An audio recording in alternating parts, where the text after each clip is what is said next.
लेकिन उस विभत्स वातावरण से हम निकले, अपनों को हमने खोया। एक बात देखिएगा, जरा सी आह अगर परिवार का सदस्य कोई भर देता है तो हमारी रात की नींदें उड़ जाती हैं। उसमें हम नज़दीक भी रहे, लेकिन नज़दीक रहने के बाद भी सिसकते हुए व्यक्ति को छू नहीं सके। छू सके हैं क्या? कैसा विभत्स काल था, भयभीत करने वाला।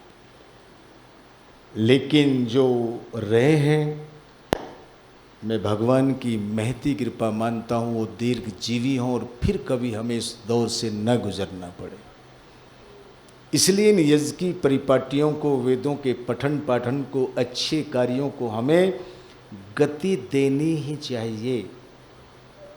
और जहाँ तक पर्वों की बात है, प्रबुद्ध माताएं और प्रबुद्ध लोग बैठे हुए, मैं एक बात कह दूँ, श्रद्धेय गुरुवर पंडित शोभाराम प्रेमी जी ने कुछ पंक्तियाँ लिखी थी। है केवल एक ये उद्देश्य पर्वों के मनाने से कि शुभ संस्कार सोए जाग जाएं इस बहाने से। और ध्यान देंगे आप, नैमित्तिक ज्ञान के बिन ज्ञान की वृद्धि नहीं होती। स्वाभाविक ज्ञान हम में, पशु पक्षियों में बराबर है। वो सोते हैं तो हम भी सोते हैं, वो खाते हैं तो हम भी खाते हैं, वो डरते हैं तो हम भी डरते हैं, वो प्रजनन करते हैं तो हम भी करते हैं। पर वो हमसे कहीं ज़्यादा अच्छे हैं, व्यवस्थित हैं, मर्यादित हैं। हमने तो बहुत सी मर्यादाओं का हनन किया है। नत्था सिंह जी बहुत अच्छे एक भजनोपदेशक हुए पंजाब के, इतिहास केसरी का तखल्लुस था उनको। वो कहते हैं मनुष्य तो बड़ा अजीब है। लिखा था उन्होंने, ये दुनिया बड़ी सयानी है, जिसको भी देखो ब्रह्म ज्ञानी है। जिसको आप सुनाने का प्रयास करेंगे वो पता क्या कहता है, ये तो मैं जानता हूँ पहले से ही। भरा हुआ है हर एक व्यक्ति। तो उन्होंने बड़ी अजीब टिप्पणी की, ये दुनिया बड़ी सयानी है, जिसको भी देखो ब्रह्मज्ञानी है। अच्छा, कैसे है भाई ब्रह्मज्ञानी? कि मैंने कहा एक शराबी से बाज आ जाओ इस खराबी से, उसने कहा तुम मुझे किस मुंह से हटाते हो, आप जो अंगूर रोजाना खाते हो। भैया आप अंगूर खाते हो, मैं शराब पीता हूँ। उसने कहा बराबरी कैसे है कि ये उन अंगूरों का ही तो पानी है। दुनिया बड़ी सयानी है, जिसको भी देखो ब्रह्मज्ञानी।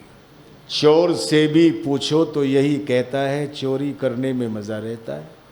और वो कहते हैं कि चोरी करते हो जेल जाते हो, कि जाता हूँ तो चला भी तो आता हूँ। इस आने जाने में क्या है? तो लिखा उन्होंने, वो कहता कि दुनिया ही आनी जानी है, ऐसा एक ज्ञान।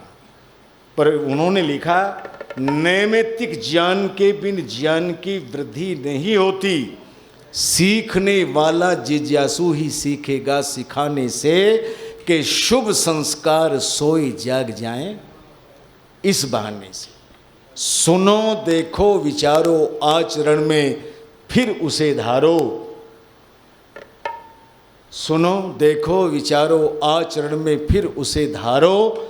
यही सिद्धांत है निर्भ्रांत ऋषियों के जमाने से। और न जाने किसका किस बात से जीवन बदल जाए, यही आकांक्षा इतिहास की घटना सुनाने से। और मेरी आवाज़ तो आवाज़ है, क्या राज है इसमें, समझने वाला प्रेमी सार समझेगा समझाने से, कि शुभ संस्कार सोए जाग जाएं इस बहाने से। मर्यादा पुरुषोत्तम, बहुत सारी बातें, लेकिन समय की परिधि है। आर्य जगत के बहुत उच्च कोटि के विद्वान में पंडित चम्मूपति एमए के नाम से प्रसिद्ध थे। वो उन्होंने मर्यादा पुरुषोत्तम राम को भी अपनी लेखनी में आबद्ध किया, योगेश्वर कृष्ण को भी।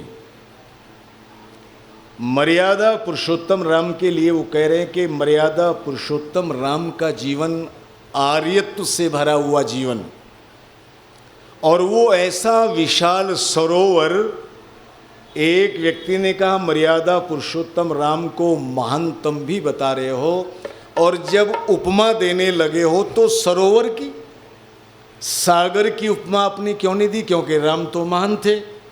तो कवि कहते हैं पंडित चमूपति के सरोवर मैंने मर्यादा पुरुषोत्तम राम को इसलिए उद्बोधित किया कि उनके जीवन में कभी ज्वार नहीं आया, ज्वार, उद्वेलन, बेचैनी, क्योंकि प्रारंभ से लगा करके जीवन के अंतिम छोर तक समस्त जीवन यज्ञीय भावनाओं से ओतप्रोत था, यज्ञीय भावनाओं से। याद रखिए। अब परसों हम क्या मनाएंगे? योगेश्वर कृष्ण के बारे में। योगेश्वर कृष्ण क्या थे? कि वो ऐसे जैसे किसी विशाल पर्वत की गोद में पानी का सैलाब कश मचाता है, कुलमुलाता है, लेकिन पर्वत अपने बड़े होने के अभिमान में चूर होकर के उसको प्रवाहित होने का, उसको बहने का रास्ता नहीं देता। तो तब फिर क्या होता है कि फिर वो अपने पूर्ण पुरुषार्थ से उस विशाल पर्वत की छाती को छेद कर और हजारों बीघा जमीन को शस्य श्यामला बनाता हुआ अपने आप को विशाल सागर से जोड़ देता है। योगेश्वर कृष्ण का जीवन ऐसा जीवन। समय होगा तो मैं चर्चा करूंगा कौन थे वो, कैसे थे, जन्माष्टमी मनाने का उद्देश्य क्या है, उनके जीवन में जो प्रतिज्ञाएं थी, जो व्रत थे, वो कितने निष्पक्ष थे, वो कितने निष्पाप थे। योगेश्वर कृष्ण कभी कर्म करते हुए कर्म के फलों के प्रति आसक्त नहीं हुए। ऐसा निर्लिप्त जीवन मर्यादा पुरुषोत्तम राम और योगेश्वर कृष्ण का। इसलिए ऋषि महर्षि दयानंद सरस्वती ने अमर ग्रंथ सत्याग प्रकाश में एक बात कही, और बात क्या है कि उनका जीवन आप्त पुरुषों के सदृश। अच्छा, आप्त कौन होते हैं? जो धर्मात्मा, जो जितेंद्रिय, जो उपकारी, ऐसे व्यक्ति जो होते हैं वो आप्त। और अंत में सुपरलेटिव डिग्री जिसको आप कहते हैं सर्वोच्चता, उसको कहते हुए ऋषि कहते हैं जिसने जन्म से लेकर मृत्यु पर्यंत कोई पाप नहीं किया। ऐसे योगेश्वर कृष्ण। भागवत के बनाने वाले के ऊपर तो उन्होंने टिप्पणी की, भागवत के बनाने वाले तू गर्भ में ही क्यों नहीं मर गया, न तू होता और न योगेश्वर कृष्ण के जीवन पर कोई लांछन लगता। इसलिए मैं आपसे निवेदन करता हूँ कि ये जो श्रावणी उपाकर्म हम मना रहे महापर्व, पर्व कहते हैं गांठ को, जिसमें जैसे गन्ने की गांठें होती हैं उसमें रस सुरक्षित होता है, वो हमारी संस्कृति के मूलभूत सिद्धांतों को सुरक्षित रखते हैं। समय समय पर हमें उनको उलटते पलटते रह करके अपना आकलन कर लेना चाहिए कि हम कहाँ हैं और ये पर्व हमें क्या निर्देशित करने लगे हैं। आइए चलते चलते गीत मैं आपके सामने गुनगुनाऊं, और गीत क्या है जरा सुनेंगे आप ऋषि के लिए। पाखंडी जब से सबको बहकाने लगे, पाखंडी जब से सबको बहकाने लगे, देव दयानंद फिर याद आने लगे, देव दयानंद फिर याद आने लगे। पाखंडी जब से सबको बहकाने लगे, देव दयानंद फिर याद आने लगे, देव दयानंद फिर याद आने लगे। वेद दर्शन को जब से भुलाने लगे, वेद दर्शन को जब से भुलाने लगे, देव दयानंद फिर याद आने लगे, देव दयानंद फिर याद आने लगे, देव दयानंद फिर याद आने लगे।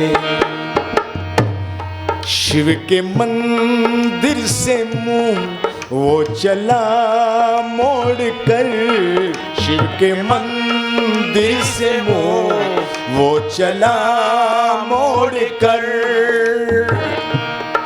भग चला एक दिन अपना घर छोड़कर, भग चला एक दिन अपना घर छोड़कर, एक अनजाने रास्ते चला दौड़कर, शम्मा पर जलने जैसे परवाने लगे, देव दयानंद फिर याद आने लगे, देव दयानंद फिर याद आने लगे। पाखंडी जब से सबको बहकाने लगे, देव दयानंद फिर याद आने लगे, देव दयानंद फिर याद आने लगे। ओखी मठ जोशी मठ गंगा के घाट पर, ओखी मठ जोशी मठ गंगा के घाट पर, ढोंगा पंथी पले राजसी ठाट पर, ढोंगा पंथी पले राजसी ठाट पर, कुछ असर ना हुआ उस परिव्राट पर, लोभ दे दे कर उसको आज माने लगे, देव दयानंद फिर याद आने लगे, देव दयानंद फिर याद आने लगे। वेद दर्शन को जब से भुलाने लगे, वेद दर्शन को जैसे भुलाने लगे, देव दयानंद फिर याद आने लगे, देव दयानंद फिर याद आने लगे। और क्या है? अंधविश्वास की आज भर मार है, अंधविश्वास की तेज रफ्तार है। एक बार बोल लीजिएगा, अंधविश्वास की तेज रफ्तार है, अंधविश्वास की तेज रफ्तार है। कोई गिनती नहीं कितने अवतार हैं, कोई गिनती नहीं कितने अवतार हैं। लड्डू गोपाल की आज भरमार है। किसकी? लड्डू गोपाल की आज भरमार है। चक्रधारी से सब दूर जाने लगे, तो देव दयानंद फिर याद आने लगे, देव दयानंद फिर याद आने लगे। वेद दर्शन को जब से भुलाने लगे, वेद दर्शन को, वेद दर्शन को जब से भुलाने लगे, तो देव दयानंद फिर याद आने लगे, देव दयानंद फिर याद आने लगे। और जरा चार पंक्तियां सुनेंगे, क्या स्थिति थी यहाँ की। देखा पर भात में, देखा पर भास में बेटियां पंडों को।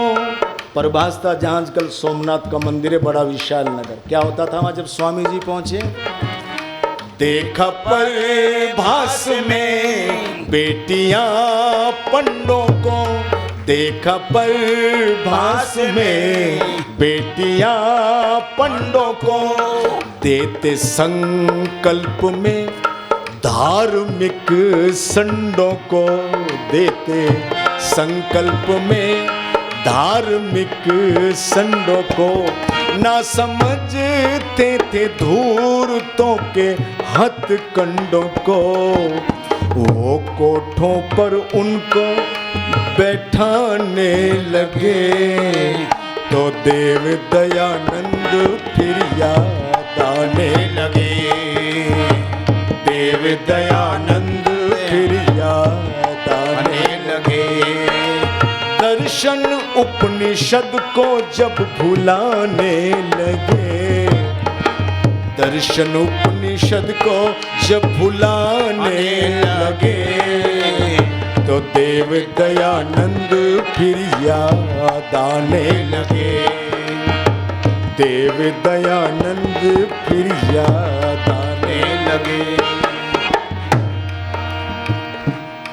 उस ऋषि युग को शत शत में करता नमन, उस ऋषि युग को शत शत में करता नमन। भावनाएं बढ़े वेदों का हो पठन, भावनाएं बढ़े वेदों का हो पठन। ऐ ऋषि धन तुझे, धन तुझे, धन तुझे, ऐ ऋषि धन तुझे, धन तुझे, धन तुझे। गीत निर्मल के सब गुनगुनाने लगे, गीत निर्मल के सब गुनगुनाने लगे। तो देव दयानंद फिर याद आने लगे, देव दयानंद फिर याद आने लगे। दर्शन उपनिषद को जब भुलाने लगे, दर्शन उपनिषद को जब भुलाने लगे, देव दयानंद फिर याद आने लगे, देव दयानंद फिर याद आने लगे। पाखंडी जब से सबको बहकाने लगे, देव दयानंद फिर याद आने लगे। बोलिए, देव दयानंद फिर याद आने लगे, देव दयानंद फिर याद आने लगे।